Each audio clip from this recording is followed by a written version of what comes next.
Greetings and salutations, everyone. I hope you're all doing well today. Happy Veterans Day for all of those veterans out there. Thank you for everything that you've done for our country. Please, guys, if you know a veteran, thank him or her for their service they did for us. Today I've got part 2 of that Bigfoot in West Virginia encounter. Before we get into that, a couple links I'd like to share. As you know, I rely on my Patreon, my PayPal, and my merch to help this channel to continue to grow and go. Those links are in the description below. I have a second channel for creepypasta, fanfiction, and scary voice acting, stories that really don't fit on this channel. Now, if that's anything you're into, follow that link and give those stories a listen. You may just enjoy what you hear.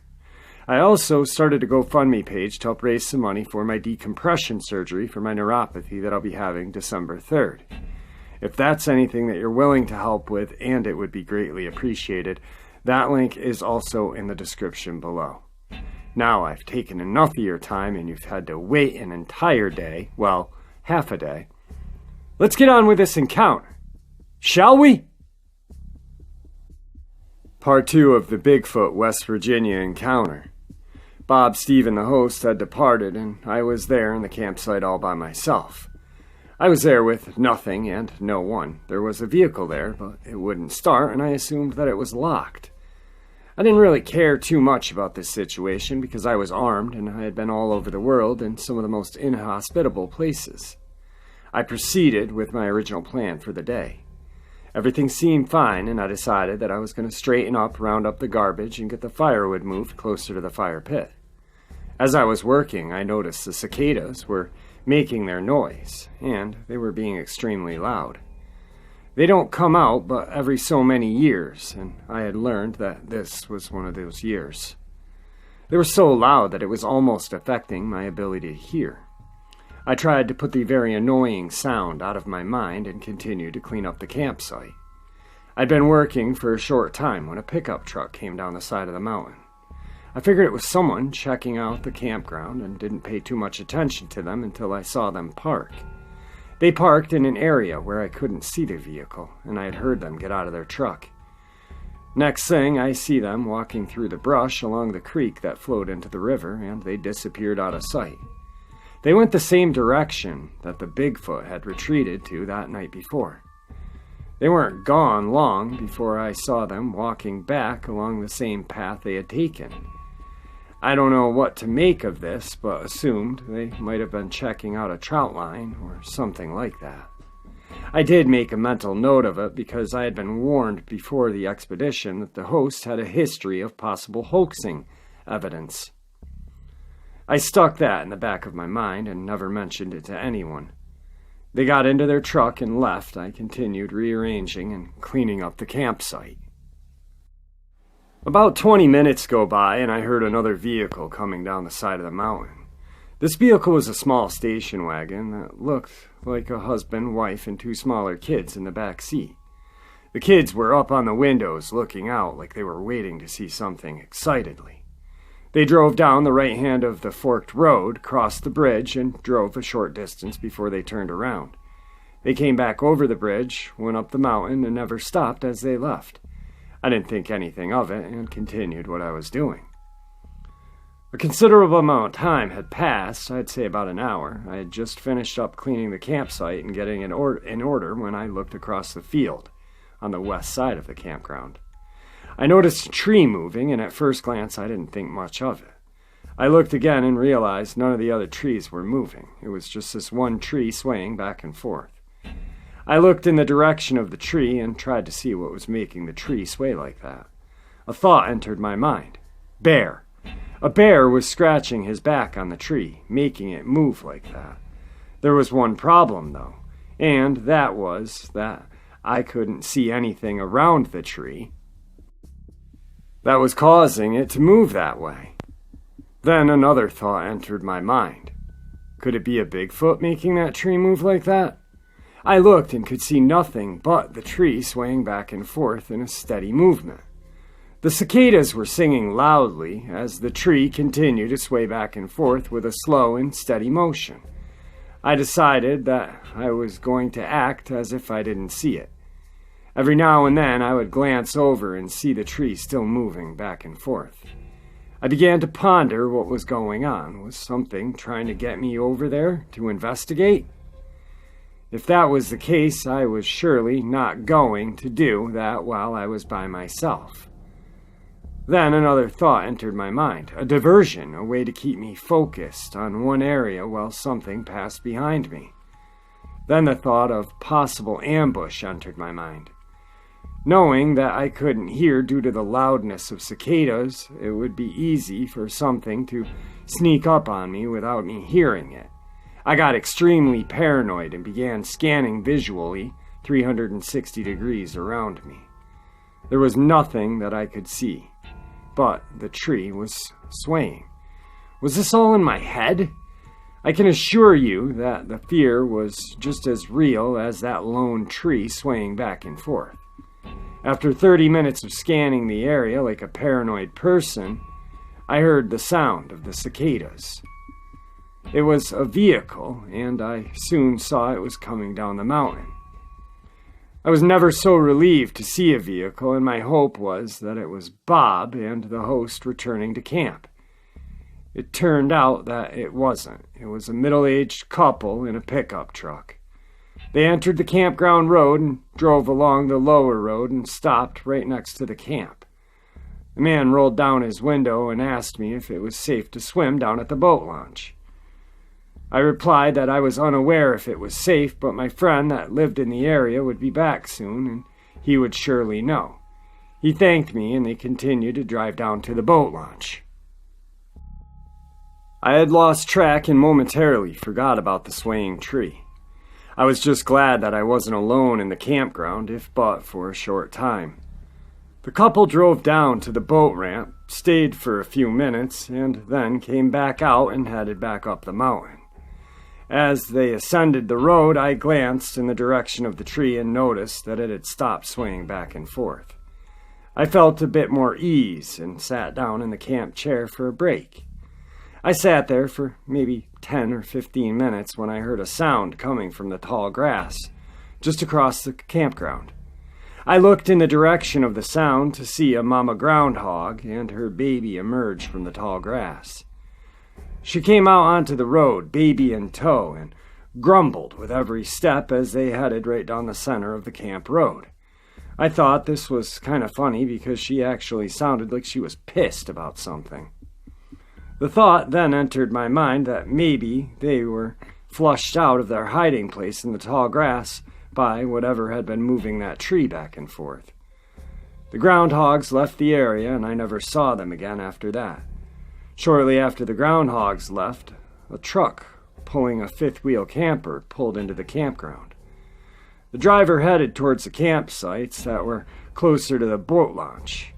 After a short time, I could hear the sounds of them setting up their campsite. I continued my wait, and after about 30 more minutes, Bob and the host showed back up at camp. As soon as they got out of the truck, I went up to the host and told him that I didn't care what was going on or who was going where and when. They were not leaving me alone in the camp by myself again. He immediately started taking jabs at me and telling me that there was no reason to act that way. I was, and he wanted to know why I was acting that way. He decided that we should go for a walk and talk. We walked down the road, and I explained what had happened.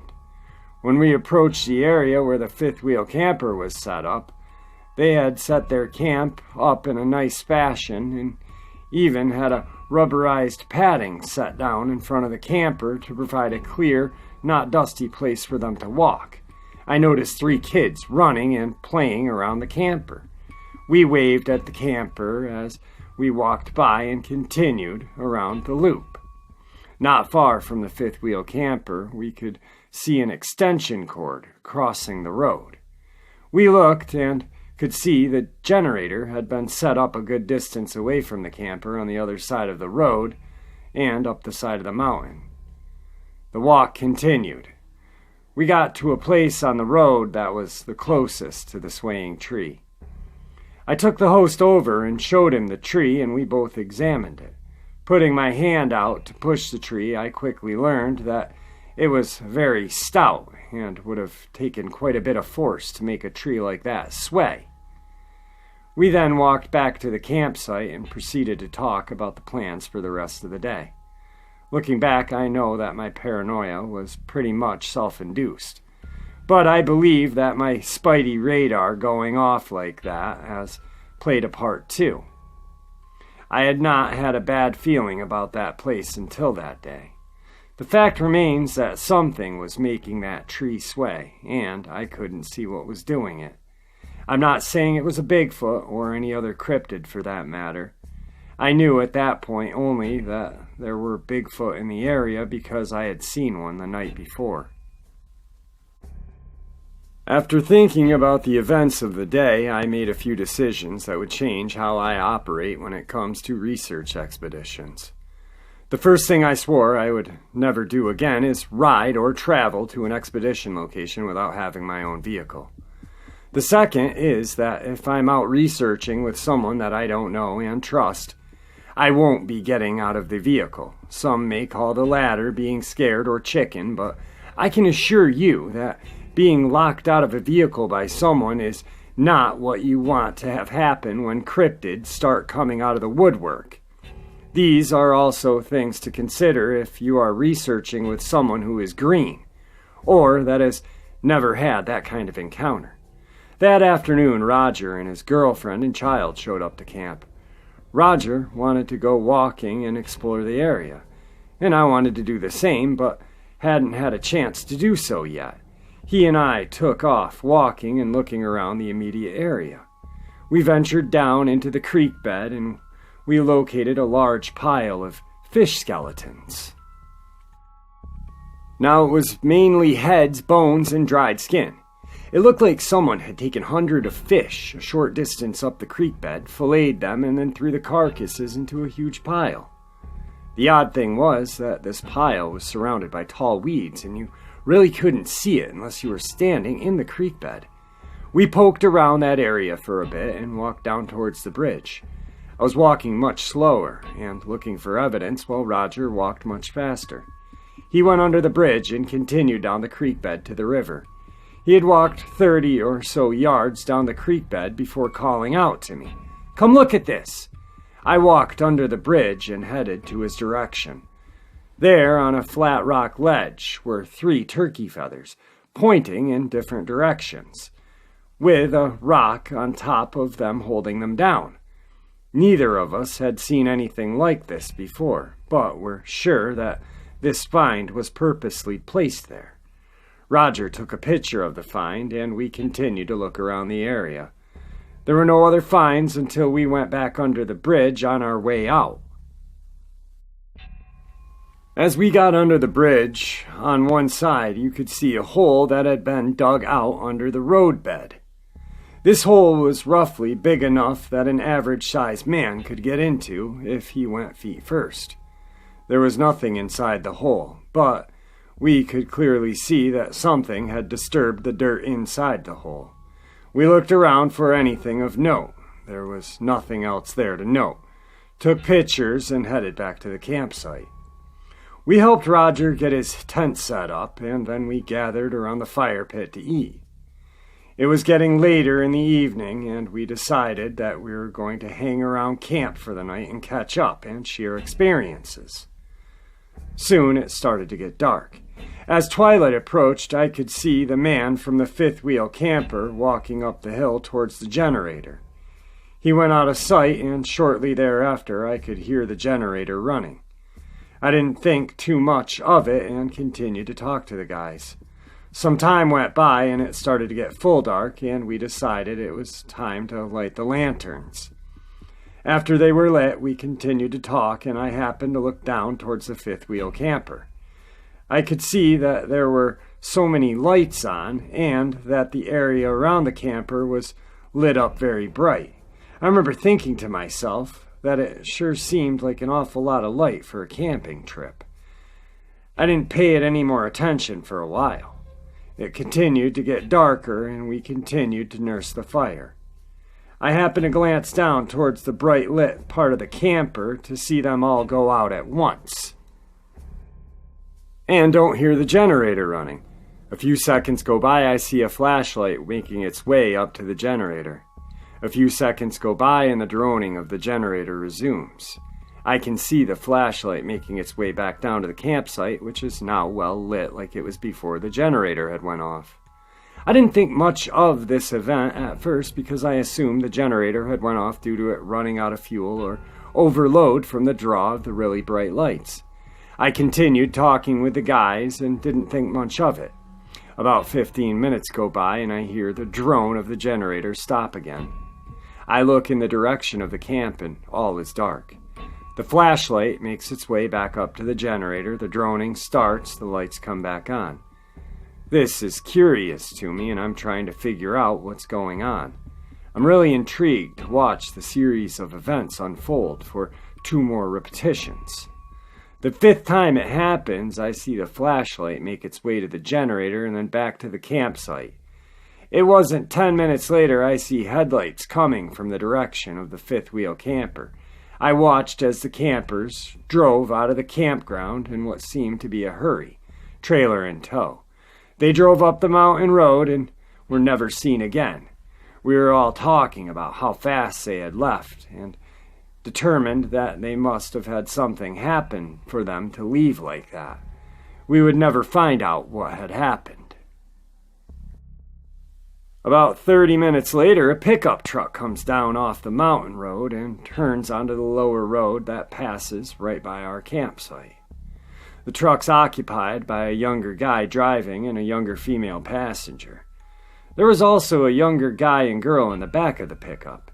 They passed by and went down to one of the campsites that was almost out of view. They parked and we could see the flashlights and hear them talking. We could see them piling up wood, dragging logs from the wooded area and put them into a pile. We didn't pay them any mind and figured they were just going to have some beer and smoke some weed.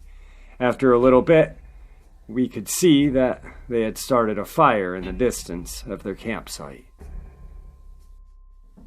I noticed that the 2 young couples had started a really large bonfire. I figured that they were to have a good time hanging out around the fire. I turned my attention back to the guys and we continued to talk. A short time passes and I happen to glance in the direction of the huge bonfire, and I could see the shape of someone running around or jumping over the fire. Thought that was odd, and wanted to see what was going on. I remembered that I had a pair of binoculars in my pack, so I got them out to take a look and see what was going on. I did not expect to see what I saw that night. Though the view through the binoculars wasn't great, I could see one of the guys frantically running around the fire. At first I couldn't tell, but eventually could see that he was butt naked. Next I could see the 2 young ladies down there on their knees, but facing away from the fire. They also looked to be naked as well. I remember thinking to myself, what's going on here? That's when I saw a dark figure step forward from the shadows and into the light of the fire. It was one of those 2 guys. He was dressed in a long black cape and was wearing a horned devil mask on his face. I remember thinking to myself that I was about to see someone get killed, but I continued to watch. The cape man stepped forward and raised his hands into the air like he was saying something. The guy running around the fire seemed to go into a berserk state and began to writhe his arms as he ran around the fire in a hunched fashion. The cape man stepped forward in front of one of the girls, and she began to perform a sex act on him. I remember saying, "What the hell?" The guys in the camp became interested and wanted to take a look, and I gave them their binoculars so they could. By the time everyone else had got done looking at the spectacle, the small group had put out their fire, and we could see their headlights coming towards us on the upper road. They passed and went up the mountain and were not seen again during our stay. I know this doesn't have anything to do with Bigfoot research, but I wanted to include it because I wanted this to be unfiltered as possible. Needless to say, it creeped me out, even more than I was before the events that had already happened. Something didn't feel right, and I'll admit that I was a bit in shock by what had just happened.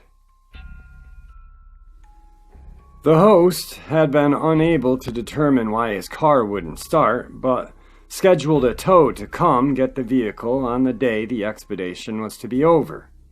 I asked if it would be okay for me to sleep in the back seat of the car, and he said, sure, that'll be fine. I told Bob that he could use my tent that night. He said, I appreciate that.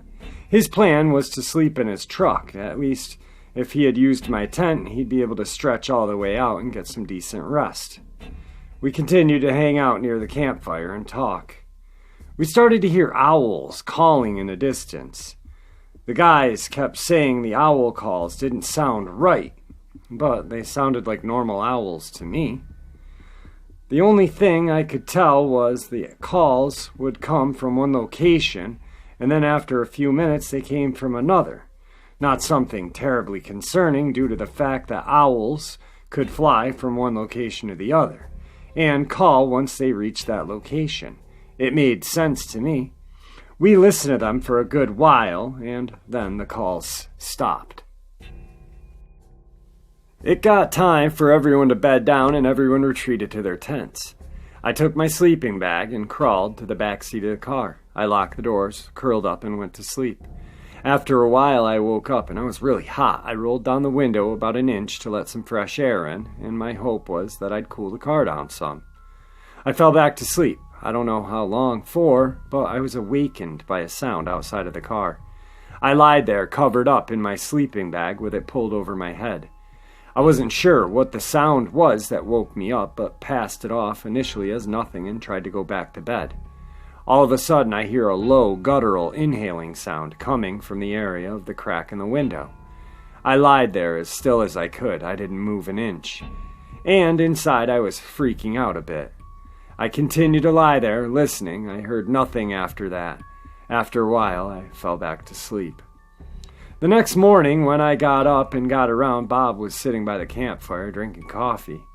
I walked up and was trying to get woke up fully when he asked me if I had got up during the night. I told him that I hadn't, and he had told me that he was asleep in the tent and was awakened by someone moving around the camp. He told me he thought it was me because whoever was walking up to whereby the packs was and was rummaging around it.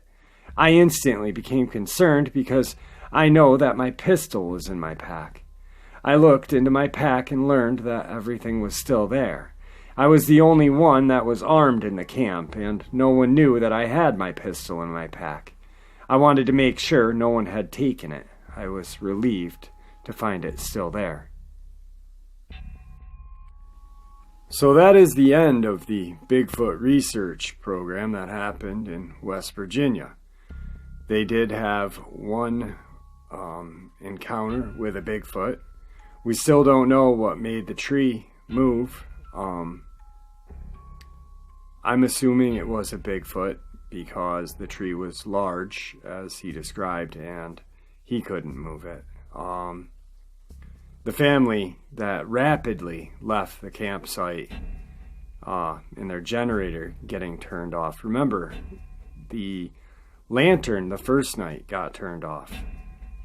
These creatures have lived in the woods and have studied us for hundreds of years. I mean, they've watched loggers, and with the camping gear we have progressively get better and better, they're not stupid animals. They watch us. There's a reason they're not stupid. Because we haven't caught one yet. Maybe we have, and the government hasn't told us. I'm assuming we have, but, they're so intelligent that we don't even know they're there sometimes. It's just by a chance that we get a glimpse of them, or they want us to see them. Don't really know what was going on with the two couples. That was kind of weird. You know, kids will be kids, I guess, each to their own.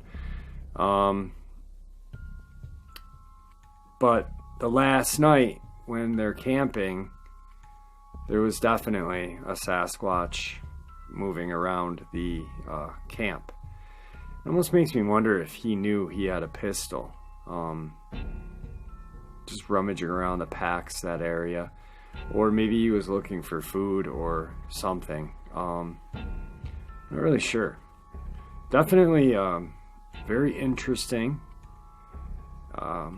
You know, a lot of cryptid researching isn't this, you know, heart-stopping, unsettling encounters. A lot of it is very mundane, you know, but just the chance of seeing one is something that will stay with you for the rest of your life. I mean, you've got a juvenile that jumped out across the road. No one's forgetting that for the rest of their lives on that camping trip, and they can't call that a bust either. There's a lot of speculation of what was going on in that area. Also, we don't know what the truck was doing earlier in the day. You know, maybe they were up to no good. Who knows? But it kind of makes me wonder if that truck with the people that walked down the river's bed there, if that had anything to do with the couple that was doing that weird naked Satan dance. I don't know. That's weird. I'm not going to say anything about West Virginia because I got a lot of subscribers down there. But New York's kind of weird too. Well, all of New York's weird. You got the city, and then you got up here where I live, and then out west. I guess every state's got their weird little quirks. Anyway, I really enjoyed this. I mean, like I said, it wasn't, you know, heart-stopping and holy shit, the Bigfoot came and he took my tent and ate my bananas and this and that. But there was a lot of little things that just goes to show that they're there. They're watching us. Even when we're looking for them, we can't see them. They just leave little traces for us when they want us to know that they're there. Anyway, I hope you guys enjoyed this. I've got a subscriber dogman encounter that I'm going to be working on tomorrow. And with that, guys, I want to bid you farewell. Also, happy Veterans Day, guys. Remember what I said. If you guys know any veterans, wish him or her a happy Veterans Day and thank them. Remember, if you got parents, call them up. Tell them thank you. I called my dad out of the blue and just, you know, said, thanks, Dad. If it wasn't for them, who knows? You know, we might be speaking German right now. Not that there's anything wrong with speaking German, but I like speaking English in America. Anyway, have a great day, guys.